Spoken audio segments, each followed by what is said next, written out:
Hi అందరికీ. నేనైతే first time mushroom curry try చేశాను సింపుల్గా. యూట్యూబ్లో 2-3 వీడియోస్ చూసి కొంచెం ఇన్స్పిరేషన్ తీసుకొని సింపుల్గా ట్రై చేశాను. ఎలాంటి మసాలాలు అయితే నేను వేయలేదు ఇక్కడ.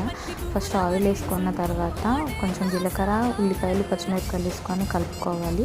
కలుపుకున్న తర్వాత కొంచెం సాల్ట్, పసుపు వేసుకొని కలపాలన్నమాట పచ్చివాసన పోయిందాక. కలుపుకున్న తర్వాత కొద్దిగా అల్లం, టమాటా ప్యూరీ వేసుకొని కలపాలి. పచ్చివాసన పోయిందాక కలుపుతూనే ఉండాలన్నమాట. టమాటా ప్యూరీ వేసిన తర్వాత ఒక 5 minutes అలా మూత పెట్టి వదిలేసేయాలి.